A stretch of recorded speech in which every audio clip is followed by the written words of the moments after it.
جب اللہ تعالیٰ نے حضرت عبد المطلب کو 10 بیٹے عطا فرمائے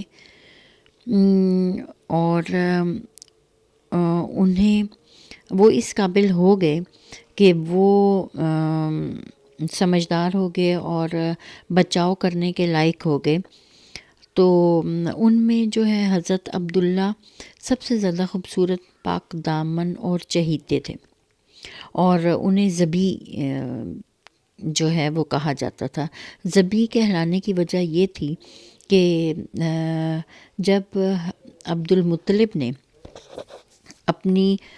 نظر کے بارے میں جو انہوں نے مانی تھی کہ اللہ تعالیٰ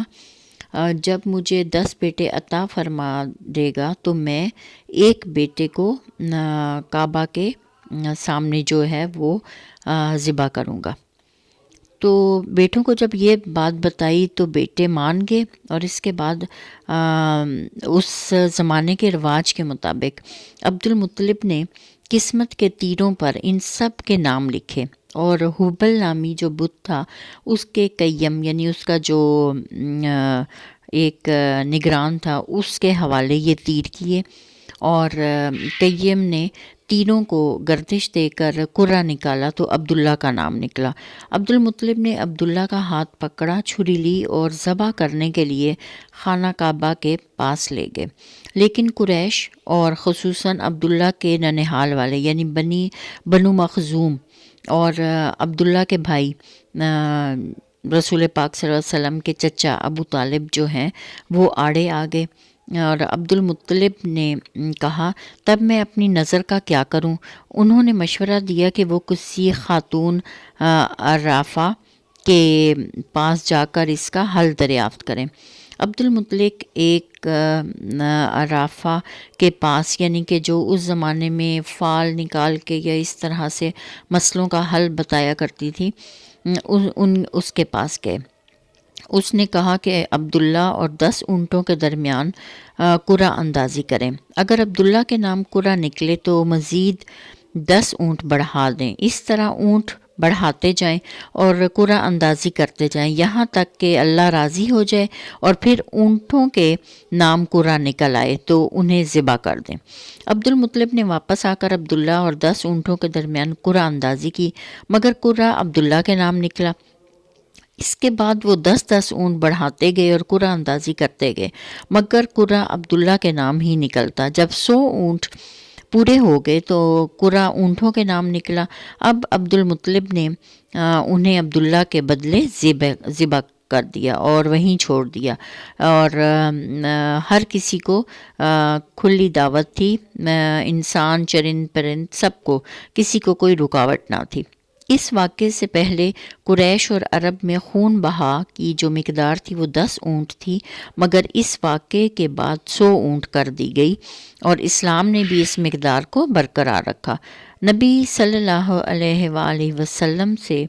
اس کا آپ کا یہ ارشاد مروی ہے کہ میں 2 ذبیح کی اولاد ہوں، ایک حضرت اسماعیل علیہ السلام اور دوسرے آپ صلی اللہ علیہ وآلہ وسلم کے والد عبداللہ۔ عبد المطلب نے اپنے صاحبزادے عبداللہ کی شادی کے لیے حضرت آمنہ کا انتخاب کیا، جو دہب بن عبد مناف بن زہرہ بن کلاب کی صاحبزادی تھیں، اور نسب اور رتبے کے لحاظ سے قریش کی افضل ترین خاتون شمار ہوتی تھی، اور ان کے والد نسب اور شرف دونوں حیثیت سے بنو زہرہ کے سردار تھے، اور وہ مکہ ہی میں رخصت ہو کر حضرت عبداللہ کے پاس آئیں، مگر تھوڑے عرصے بعد عبداللہ کو عبد المطلب نے کھجوریں لانے کے لیے مدینہ بھیجا اور وہ وہاں انتقال کر گئے۔ بعض علماء کا کہنا ہے کہ وہ تجارت کے لیے ملک شام تشریف لے گئے تھے، اور قریش کے قافلے کے ہمراہ واپس آتے ہوئے بیمار ہو کر مدینہ اترے اور وہیں انتقال کر گئے۔ تدفین جو ہے وہ نابغہ جادی کے مکان میں ہوئی، اور اس وقت ان کی عمر 25 برس تھی، اور اکثر مورخین کے بقول ابھی رسول پاک صلی اللہ علیہ وسلم پیدا نہیں ہوئے تھے۔ البتہ بعض اہل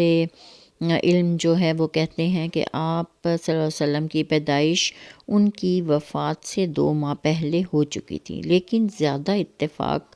یہی ہے کہ رسول پاک صلی اللہ علیہ وسلم ابھی پیدا نہیں ہوئے تھے۔ جب ان کی وفات کی خبر مکہ پہنچی تو حضرت آمنہ نے نہایت درد انگیز مرثیہ کہا، جس کا ترجمہ یہ ہے کہ بطحہ کی آغوش ہاشم کے صاحبزادے سے خالی ہو گئی اور وہ بانگ و خروش کے درمیان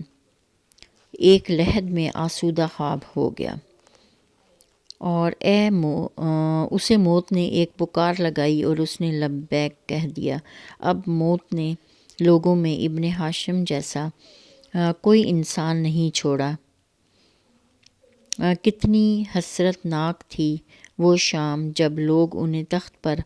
اٹھائے لے جا رہے تھے۔ اگر موت اور موت کے حوادث نے ان کا وجود ختم کر دیا ہے تو ان کے کردار کے نقوش نہیں مٹائے جا سکتے۔ وہ بڑے دانا اور رحم دل تھے۔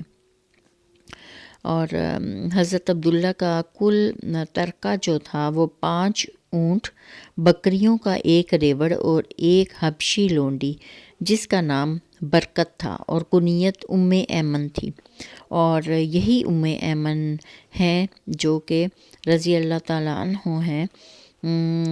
جنہوں نے رسول پاک صلی اللہ علیہ وآلہ وسلم کو گود میں کھلایا۔